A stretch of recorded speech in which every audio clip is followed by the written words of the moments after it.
Hi, my name is James Bender, and I'm the Ignite UI Product Manager at Infragistics. In this video, I'm going to demonstrate how Ignite UI helps your JavaScript applications run faster by using the virtualization features in the Ignite UI grid.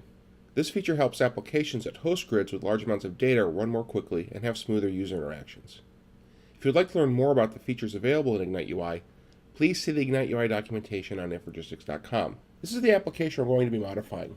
As you can see, its grid is bound to a very large set of data. In fact, when we refresh this application, you can see that it actually takes several seconds to render. This can cause the application to appear slow and detract from the user experience. We can use grid virtualization to solve this problem. This is the code for my grid component. We're building this app in Angular, and everything is in a component. This application is written in Angular, and you can see here my grid component file. I have a getGrid options function, which returns an object with the configuration settings for my grid. To turn on virtualization, I need to add a few more settings. On line 32, I've added a height setting. Height is a requirement if you're going to use virtualization. It sets the window in the grid where virtualization occurs. On line 33, I've set virtualization to true, and on line 34, I've set the virtualization mode to fixed. I'll talk a bit about virtualization mode in a minute. The default in this situation is that the entire grid, rows and columns, will be virtualized. However, if I wanted to, I could choose just to virtualize the rows or just virtualize the columns. Instructions on how to do that are in the Ignite UI documentation on Infragistics.com. So if we go back to the application now and we refresh it, you can see first off the application renders much more quickly. If we go down to the grid, you can see that our grid height has set a height for the grid, and my scrolling in the grid is very fluid.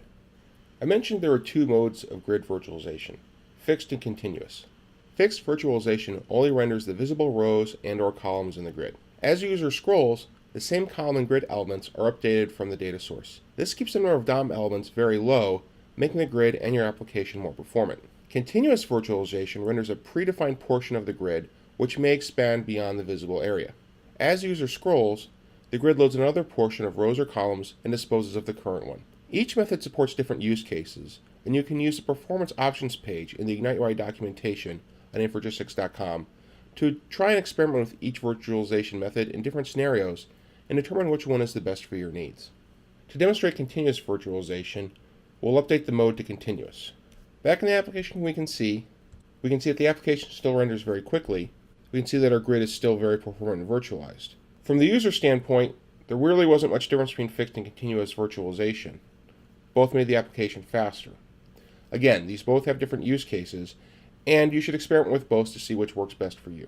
I hope you've enjoyed this video and found it useful in seeing how easy and fast it is to add the great features of Ignite UI to your Angular applications.